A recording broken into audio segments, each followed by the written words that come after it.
Here's a little trick to make you sound super confident when playing over chord changes.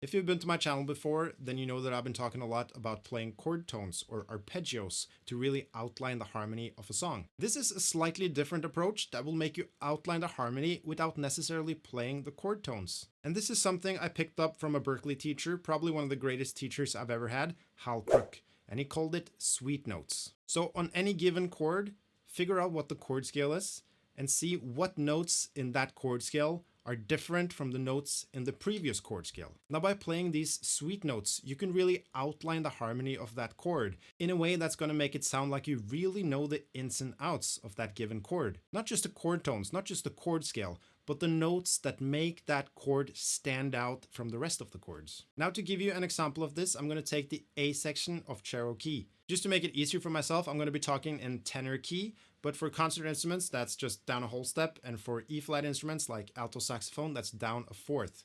But you should be able to do this in every key anyway, so it doesn't really matter. Now cello key starts on the C major 7 chord. Over that C major 7, we just play the Ionian mode, or the C major scale. Now we move into a 2-5 going to F major 7, or 4 major 7 in the key of C. For both the G minor 7 and the C7, we have almost identical chord scales to the C major 7 chord, except for one note, and that's the B flat, the flat 3 of the 2 chord, or the flat 7 of that 5 chord. So that B flat is the sweet note. And by only playing that B flat, I can really tell your ears that we're moving from C major 7 to F major 7, the 4 major 7. 1, 2, 1, 2, 3. Now that's pretty incredible. We're outlining the entire harmony by using only one note and letting the listener's ears figure out the context. So from that F major 7 chord that we land on, we now go to a B flat dominant 7 chord. And that B flat takes the Lydian dominant scale. Now the difference between the F major 7 scale and the B flat Lydian dominant scale is also only one note, and that is the A flat, the flat 7th of the B flat dominant chord. I can play only that A flat, and it's going to take your ears to the flat 7 dominant chord.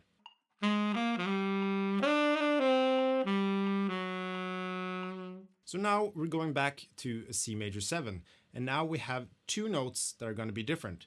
It's the B flat is now changing to a B, and the A flat is now changing to an A. So by playing these two notes, you can outline the C major 7 chord.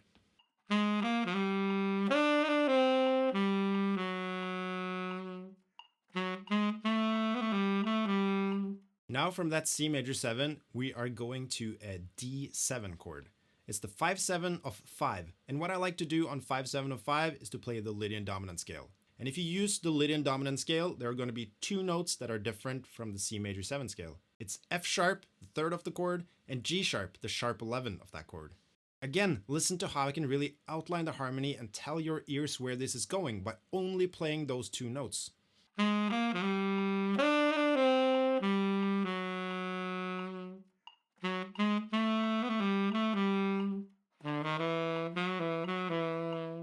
Now finally, we're moving back with the 2-5 going to C major 7. Again, we have those same two notes being different. The F sharp becomes an F, and the G sharp becomes a G.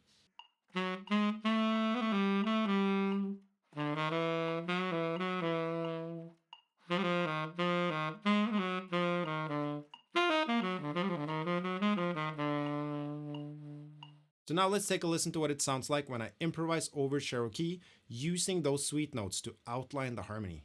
1, 2, 1, 2, 3.